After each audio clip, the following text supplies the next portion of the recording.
Hi friends, Jeddah international എയർപോർട്ടിൻ്റെ ഏറ്റവും പുതിയ ടെർമിനലിലേക്കാണ് നമ്മൾ ഇന്ന് യാത്ര പോകുന്നത്. ഈ എയർപോർട്ട് രാജ്യത്തെ ഏറ്റവും വലിയ ഇൻഫ്രാസ്ട്രക്ചർ പ്രൊജക്റ്റ് എന്ന് തന്നെ പറയാം. 8,10,000 സ്ക്വയർ മീറ്റർ വലുപ്പത്തിലാണ് ഇത് നിർമ്മിച്ചിരിക്കുന്നത്. ഇവിടെ 80 സെൽഫ് സർവീസ് കിയോസ് ഉൾപ്പെടെ 220 ബോർഡിംഗ് കൗണ്ടറും ഇവിടെയുണ്ട്. ഇന്ന് കൊലാലംപൂരിലെ കഴിഞ്ഞാൽ 136 മീറ്റർ ഉയരം കൂടിയ എയർ ട്രാഫിക് കൺട്രോൾ ടവറും നമ്മുടെ ഈ ജിദ്ദയിലുള്ള ഈ ടെർമിനലിന് മാത്രം സ്വന്തമാണ്. ഡൊമസ്റ്റിക് ഇൻ്റർനാഷണൽ ഉൾപ്പെടെ 94 ട്രാൻസ്ഫർ ടെർമിനലായി 70 ഫ്ലൈറ്റുകൾക്ക് ഒരേ സമയം പറക്കാൻ കഴിയുന്ന, അതിനെ കൈകാര്യം ചെയ്യാൻ പ്രാപ്തിയുള്ള ഒരു ടെർമിനലാണ് ജിദ്ദ ഇൻ്റർനാഷണൽ എയർപോർട്ടിൻ്റെ പുതിയ ഷോറൂമിലുള്ളത്. ഇവിടുത്തെ ഏറ്റവും വലിയൊരു പ്രത്യേകത മറ്റൊന്നെന്ന് പറഞ്ഞാൽ ഇവിടുത്തെ സ്പീഡ് ട്രെയിൻ സർവീസാണ്. ഈ ടെർമിനലിൽ നിന്ന് 1 കിലോമീറ്റർ അപ്പുറത്താണ് നമ്മുടെ ഫ്ലൈറ്റുകൾ നിർത്തിയിരുന്നത്. അവിടെ നിന്ന് ഇവിടുന്ന് പോകുന്നത് ഏകദേശം സ്പീഡ് ട്രെയിനിലാണ്. ആ 1 കിലോമീറ്ററിലേക്ക് എത്തിക്കാൻ വേണ്ടി വെറും 85 സെക്കൻഡ് സമയം മാത്രമാണ് വേണ്ടി വരുന്നത്. 46 ബോർഡിംഗ് ഗേറ്റും 84 ബോർഡിംഗ് ബ്രിഡ്ജും ഇവിടെ ഒരുക്കിയിട്ടുള്ളത്. ഒരു സൈഡിൽ നിങ്ങൾ നോക്കിയാൽ അടിപൊളി ഗാർഡനും, അതുപോലെ തന്നെ മറ്റൊരു സൈഡിലേക്ക് നിങ്ങൾ നോക്കിയാൽ നിർത്തിയിട്ട വിമാനങ്ങളും നിങ്ങൾക്ക് കാണാൻ സാധിക്കും.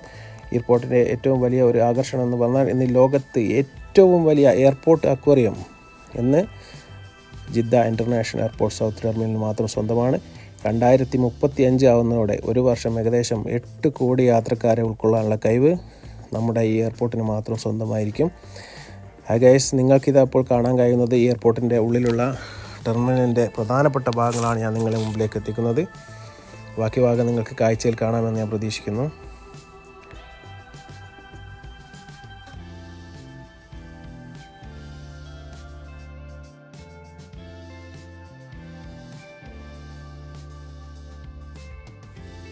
പിന്നെ ഈ എയർപോർട്ടിൻ്റെ ഒരു പ്രത്യേകത എന്ന് പറയാനുള്ളത്, പൊതുജനങ്ങളുമായി നേരിട്ട് സംവദിക്കുന്ന ഒരു വിധത്തിലാണ് ഇവർ എയർപോർട്ടിൻ്റെ എല്ലാ സിസ്റ്റങ്ങളും സജ്ജീകരിച്ചിട്ടുള്ളത്. നമുക്ക് യാത്രക്കാരുടെ ഒപ്പം പോവുകയാണെങ്കിൽ തീർച്ചയായും നമുക്ക് എയർപോർട്ടിൻ്റെ പുറത്ത് വരെ മാത്രമേ, ഗേറ്റ് വരെ മാത്രമേ നമുക്ക് കടക്കാൻ സാധിച്ചിരുന്നുള്ളൂ.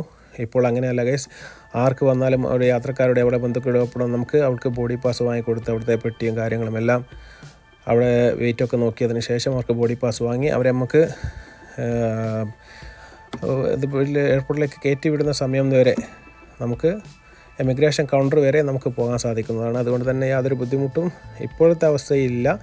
പൊതുജനങ്ങളിൽ കൂടുതൽ സഹകരണവും ഉണ്ടാകുമെന്നുള്ള പ്രതീക്ഷയിലായിരിക്കാം ഈ ഗവൺമെൻറ് ഇങ്ങനെ ചെയ്തെന്ന് പ്രതീക്ഷിക്കുന്നു. ഒട്ടനവധി ഇന്ന് ലോകത്തിൽ കാണുന്ന ഏറ്റവും വലിയ എയർപോർട്ടുകൾ ഒന്ന് തന്നെയാണ് സൗദി ഇൻ്റർനാഷണൽ എയർപോർട്ടിൻ്റെ സൗത്ത് ടെർമിനൽ പുതിയത്.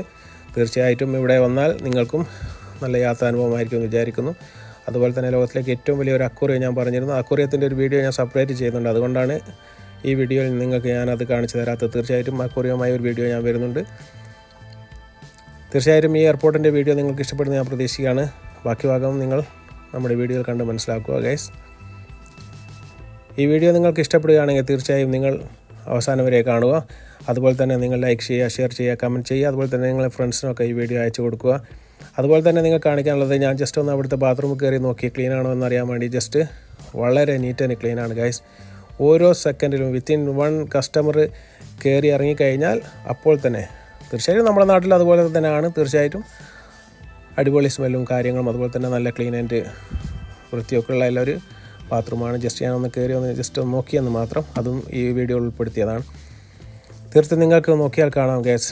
ഇതിൻ്റെ മേൽക്കൂരയെല്ലാം നിങ്ങൾക്ക് കണ്ടാൽ മനസ്സിലാവും. തീർച്ചയായിട്ടും കോടിക്കണക്കിന് രൂപ മുടക്കിയാണ് ഈ സർക്കാർ ഇത് പണിതിട്ടുള്ളത്. അതുപോലെ തന്നെ ഒരു എയർപോർട്ട് തീർച്ചയായിട്ടും ഒരു വർഷത്തിൽ 8 കോടി യാത്രക്കാരെയാണ് അവർ പ്രതീക്ഷിക്കുന്നത്. തീർച്ചയായിട്ടും ഈ അക്വേറിയത്തിൻ്റെ വീഡിയോയുമായി ഞാൻ അടുത്ത ഒരു വീഡിയോയിൽ ഇൻഷാ അല്ലാഹ് ഞാൻ വരുന്നതായിരിക്കും. അതുവരെ അസ്സലാമ. തീർച്ചയായിട്ടും ഇനിയും നിങ്ങളുടെ സപ്പോർട്ട് ഉണ്ടാകുമെന്ന് ഞാൻ പ്രതീക്ഷിക്കുന്നു. Please subscribe and share and like and share.